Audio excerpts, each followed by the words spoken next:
E aí, pessoal, quem foi esse Santo Agostinho? Qual a importância dele? O que é que ele pensava? Gente, esse cara, ele é de fundamental importância para a filosofia medieval escolástica, assim como para a teologia cristã. Ele vai ser um dos principais teólogos e filósofos representantes do cristianismo e ele entra nessa vibe aí do aristotelismo.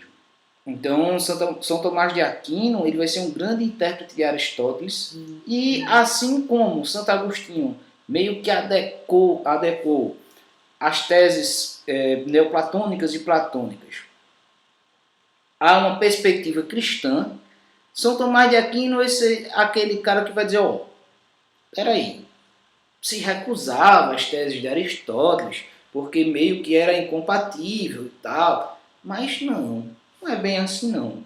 E ele vai pegar as teses aristotélicas, e que eu acredito que vocês já conhecem, como a questão da causa primeira, do ato e potência, do movimento, a própria teoria do conhecimento, a noção de teleologia, ou seja, de finalidade. Todas essas teorias aristotélicas ele vai pegar e vai reinterpretar, fazendo meio que uma versão cristã do aristotelismo, certo? Só que isso a gente pensa que é uma tarefa simples, mas não é, certo? São Tomás de Aquino não foi só um repetidor de Aristóteles, assim como Santo Agostinho não foi um repetidor de Platão, né? Eles mudam todo um jeito de pensar, eles mudam várias coisas, acrescentam outras para poder fazer a sua missão principal, conciliar a fé com a razão, que é o que a gente falava no vídeo agora há pouco, tá? A principal obra de São Tomás de Aquino foi a Suma Teológica. Deixa eu ver se a gente consegue ver ela aqui, ó. Suma Teológica, que é um livro, gente, com 3.000 páginas. Isso. Apenas um dos livros de São Tomás de Aquino, apenas um dos livros dele, teve 3.000 páginas, certo? Outro livro muito importante foi A Suma contra os Gentios, certo? E nessas duas obras existe uma riqueza tanto filosófica como teológica impressionante, certo? Dentro dessas grandes obras dele, ele vai tratar de muita coisa, inclusive fala sobre Deus. Ele meio que tenta provar a existência de Deus, né? Existem algumas teses durante a filosofia que meio que tentam provar a existência de Deus, outras que tentam negar. Uma pergunta que eu deixo para vocês refletir. Será que é possível provar a existência ou a inexistência de Deus? Será que por melhor que seja o argumento, a gente consegue fazer isso? É algo para a gente pensar depois e a gente discutir, tá bom? Mas ele tenta fazer essa prova. E ele tenta provar a existência de Deus com argumentos que ele se apropria de Aristóteles. Né?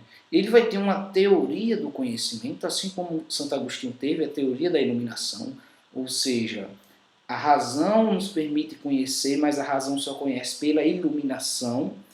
O Deus é como um grande sol que ilumina a nossa razão e proporciona o nosso conhecimento.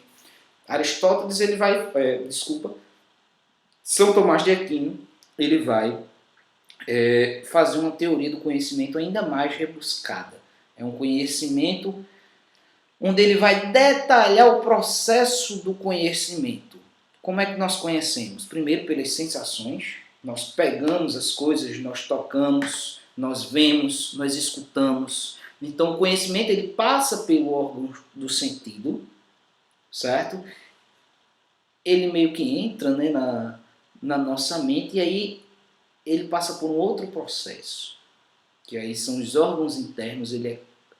O órgão é como se a gente tivesse os órgãos do sentido externos e internos.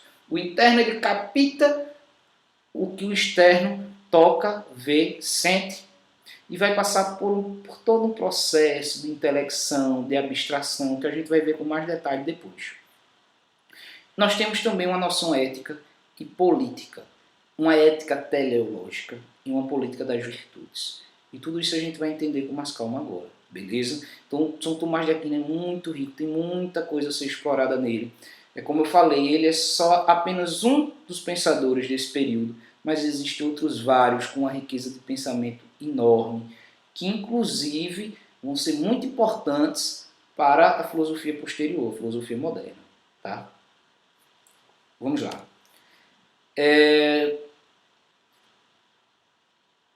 Como vocês estão vendo aí, essa aí é a Suma Teológica.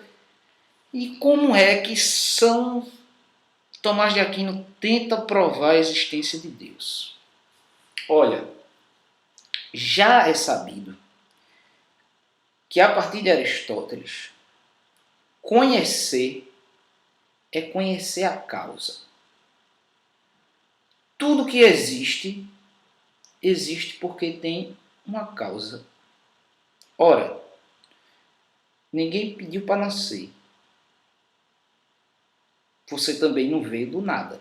Do nada, nada vem. Tudo tem uma causa efetiva, eficiente. Certo? E aí, Aristóteles, se vocês não lembram, vou só refrescar a memória de vocês, ele vai chegar a essa noção de que conhecer é conhecer as causas. Se você pega, por exemplo, um objeto, deixa eu ver, uma cadeira de plástico. Quais são as causas dessa cadeira? Ele vai dizer que vai ter 4 causas. A material, no caso de uma cadeira de plástico, qual é a causa material da cadeira? O plástico. A formal, ou seja, pode existir várias coisas de plástico, mas eu só vou identificar que é uma cadeira pela forma dela. Existe a causa eficiente, ou seja, aquela cadeira ela não foi posta do nada e nem fez a si mesmo. Ninguém faz a si mesmo. A cadeira não fez a si mesmo. Então ela tem uma causa eficiente, ou seja, a causa que a fez. Que pegou o plástico e deu a forma de cadeira. E existe a causa final, que é a finalidade. Por que a cadeira existe? A cadeira tem uma finalidade. Qual é a finalidade? Sentar. Então ele vai dizer, Aristóteles vai dizer que tudo tem causa. E cada objeto, cada ente, tem 4 causas. Só que, gente, quando nós vamos pensar isso a nível cosmológico, a nível da totalidade, ou seja, o todo, eu sei que cada objeto do mundo tem uma causa. Beleza. Mas quando eu falo do mundo todo, quando eu falo do mundo na sua totalidade, então Aristóteles vai pensar o seguinte: ora, se cada coisa tem uma causa, eu vou buscar a causa de todas as coisas. Só que se eu for regredindo, voltando, eu vou regredir ao infinito e não vou achar. Então, logo, tem que ter alguma coisa que seja a causa primeira de todas as coisas. A causa primeira de todas as coisas, ela causou tudo, mas ela nada a causou. Ela sempre existiu. É um princípio primeiro, que causa tudo, mas ele se basta, ele é suficiente. Ninguém o causou. Porque senão a gente vai voltando, regredindo, chega ao infinito e não acha essa causa primeira. E aí, se fosse assim, a gente não podia conhecer. Porque se conhecer é conhecer a causa, eu conheço a totalidade do cosmos, da natureza, não quando eu conheço cada objeto particular, mas quando eu conheço a sua origem, a sua fonte, a sua causa primeira.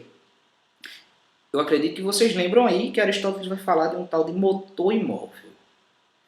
o motor imóvel é aquilo, porque motor imóvel, ele move todas as coisas, mas ele não se move.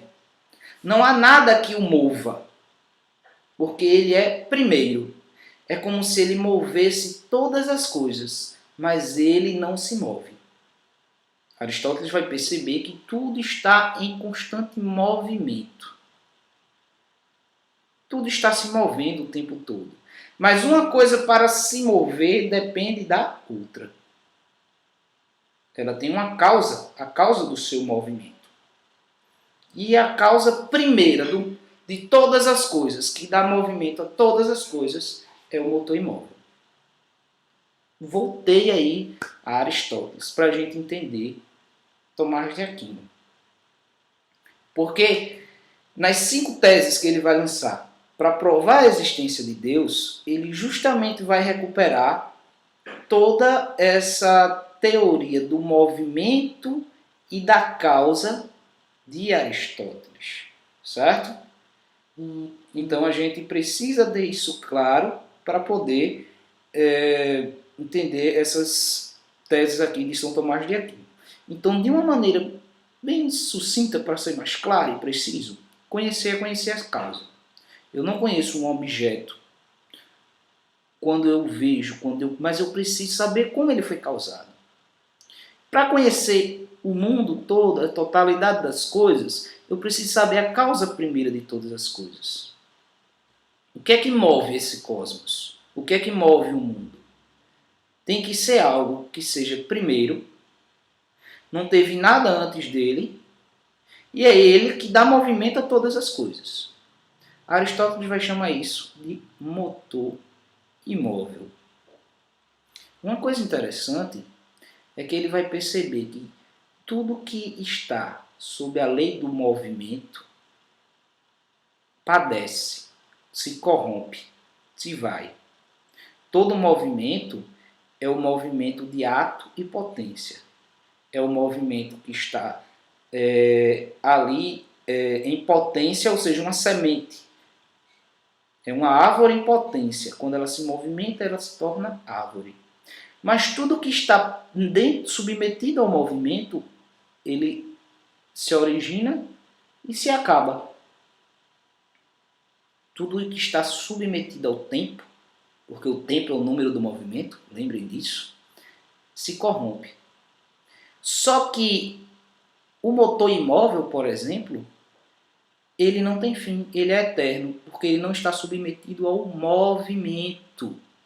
Logo, ele é imóvel, ele precisa ser imóvel, porque ele não faz parte do movimento. Ele é a causa primeira de todas as coisas, que dá origem a todas as coisas. No entanto, ele dá movimento a todas as coisas. É a causa eficiente de todas as coisas. Bem, para quem não está muito lembrado aí de Aristóteles, vai achar um pouquinho complicado. Mas é só ir com calma, devagarzinho, e qualquer dúvida a gente vai sanando que a gente vai entender, tá bom? Vou fazer outro vídeo agora para tentar explanar melhor agora exatamente Tomás de Aquino. A gente precisou voltar a Aristóteles para poder analisar essas noções aí em Tomás de Aquino.